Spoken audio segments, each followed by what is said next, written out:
Good morning, day 5 through the Proverbs 14 to 16. Today we read that a soft answer turns away wrath, but a harsh word stirs up strife.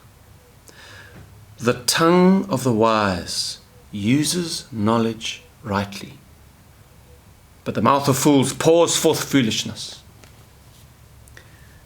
Then a little later on, we read,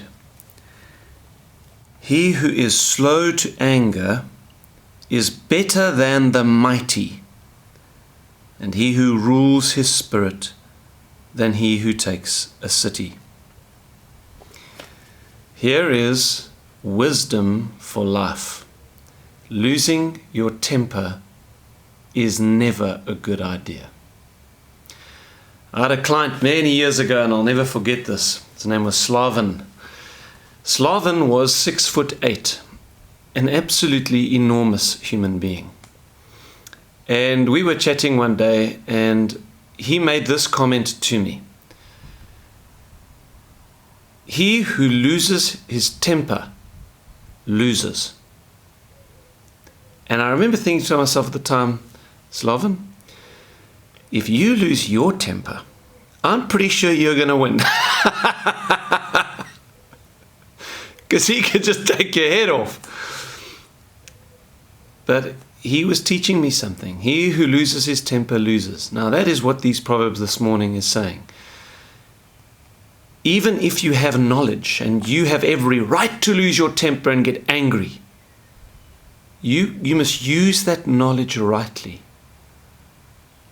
Don't let it drive you to lose your temper. Anytime your anger boils over and it gets the better of you, you lose.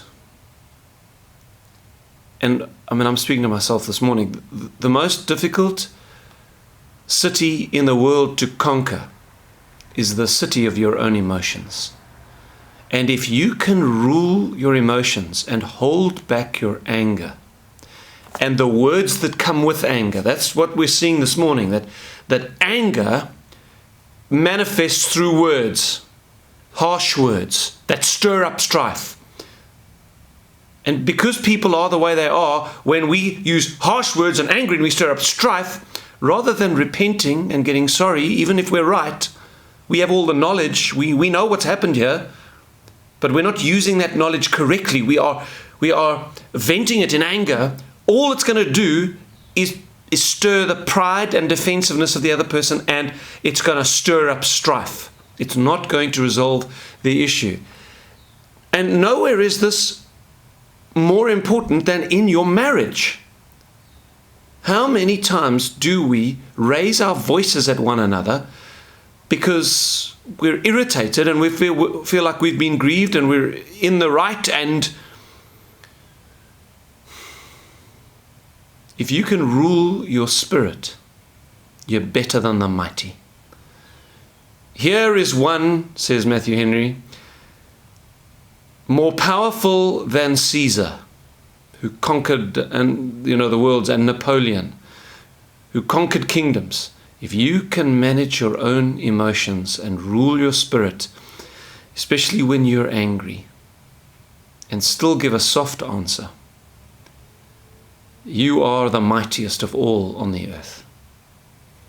Well, may God give us grace and wisdom to do so. See you tomorrow.